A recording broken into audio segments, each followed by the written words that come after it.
Hello पिला माने आज मोर ये Devi Prasad teaching diary channel को समस्त को स्वागत। Welcome to my Devi Prasad teaching diary channel.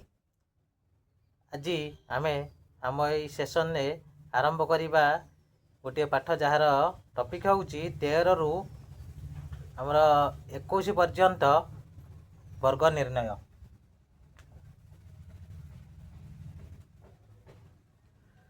ताले आउ देरी करिबानी आरंभ करिबा। ता पूर्व गोटे कथा आपण माने जेते बेले पढ़ी जाउछंती देखिबे समस्ते हसुचंती, किंतु आपण माने जेते बेले ऊर्ध्व को उठिया पाई चेष्टा करचंती समस्ते दुख प्रकाश करचंती।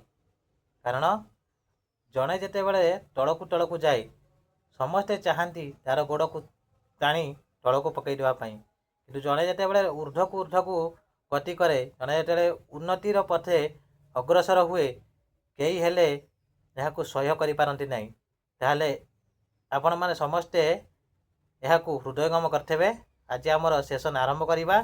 चलंतु खूब शीघ्र शीघ्र आरंभ करिबा। ताहले 13 रो स्क्वायर केते? 13 को 2 थर गुणिले आपण माने जानिचंती निश्चित भाव में 169 हबो 169। 14 रो स्क्वायर केते? 14 को 2 थर गुणिले हबो 196 196। 15 रो स्क्वायर 15 को 2 थर गुणिले आपण माने जानचंती हबो 225 225। 16 को 2 थर गुणिले आपण माने जानथेबे केते हबो ना 256 256। 17 को 2 थर गुणिले 17 रो स्क्वायर केते ना 289 निश्चित भाव में जानथेबे। 18 को 2 थर गुणिले 18 रो स्क्वायर हैला 324। 19 रो स्क्वायर 19 रो स्क्वायर है 361 निश्चित भाव में आपण मैंने यहाँ जानी। 20 रो स्क्वायर 20 को 2 थर गुणिले 400 400 मन रखिए। 20 रो स्क्वायर है 400। 21 रो स्क्वायर है 441 निश्चित भाव में मन रखिए। केवल यह मन रखा आपण मानकर निश्चित दरकार।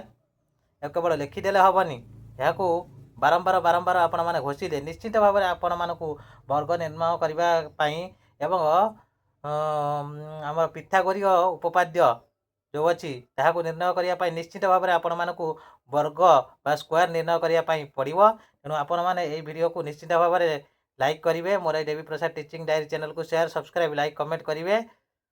आपको आम आउ थे मन रखापी टे स्पीड कहवा देखु मुझे कहीदे। 13 रो स्क्वायर 169, 14 रो स्क्वायर 196, 15 रो स्क्वायर 225, 16 रो स्क्वायर 256, 17 रो स्क्वायर 289, 18 रो स्क्वायर 324, 19 रो स्क्वायर 361, 20 रो स्क्वायर 400, 21 रो स्क्वायर 441। पिलामाने एमती भलरे मन रखापी चेष्टा करूँ एवं आगू आगू जावाई चेष्टा करूँ। मोर देवी प्रसाद टीचिंग डायरी चैनल को शेयर सब्सक्राइब लाइक कमेंट करेंगे। जय जगन्नाथ।